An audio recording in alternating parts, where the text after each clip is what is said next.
Assalamualaikum warahmatullahi wabarakatuh. Berjumpa kembali dalam materi pengantar pendidikan. Perkenalkan, kami dari kelompok 7, nama saya Unira dan teman saya Windiani. Dalam pertemuan kita kali ini, kami akan membahas tentang asas-asas pendidikan. Apa tujuan kita membahas tentang asas-asas pendidikan? Supaya kita mampu memahami apa itu asas-asas pendidikan dan kita bisa menganalisis apa itu asas-asas pendidikan. A. Pengertian asas-asas pendidikan. 1. Asas pendidikan merupakan suatu kebenaran yang menjadi dasar atau tumpuan berpikir, baik pada tahap perancangan maupun pelaksanaan pendidikan. Khusus di Indonesia, terdapat beberapa asas pendidikan yang memberi arah dalam merancang dan melaksanakan pendidikan nasional.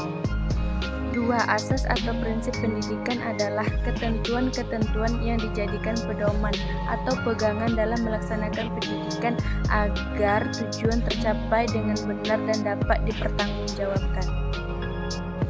Khusus di Indonesia, terdapat beberapa asas pendidikan menjadi arah dalam merancang dan melaksanakan pendidikan itu. Di antara asas tersebut adalah 1. Asas Tut-Uri Handayani. Asas Tut-Uri Handayani yang kini menjadi semboyan Diknas pada awalnya merupakan salah satu dari asas 1922, yakni 7 buah asas dari Perguruan Nasional Taman Siswa didirikan 3 Juli 1922.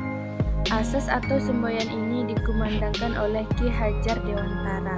Semboyan itu dapat diartikan sebagai di depan seorang pendidik harus bisa menjadi teladan, di tengah murid pendidik harus bisa memberikan ide, dan di belakang seorang pendidik harus bisa memberikan dorongan. 2. Asas belajar sepanjang hayat. Istilah belajar sepanjang hayat erat kaitannya dengan istilah pendidikan seumur hidup. UNESCO Institute for Education menetapkan suatu definisi kerja, yakni pendidikan seumur hidup adalah pendidikan yang harus 1. Meliputi seluruh hidup setiap individu.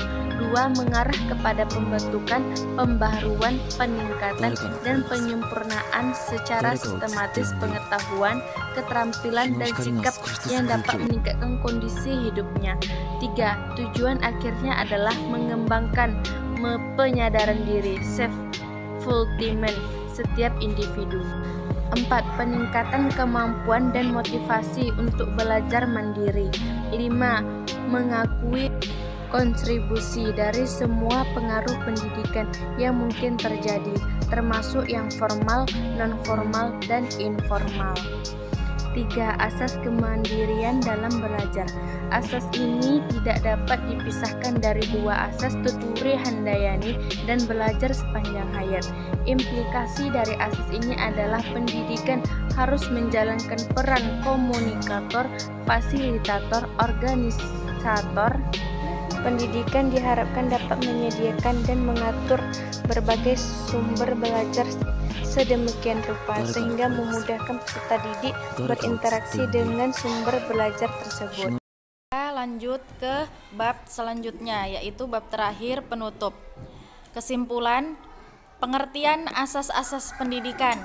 Asas pendidikan merupakan sesuatu kebenaran yang menjadi dasar atau tumpuan berpikir, baik pada tahap perancangan maupun pelaksanaan pendidikan.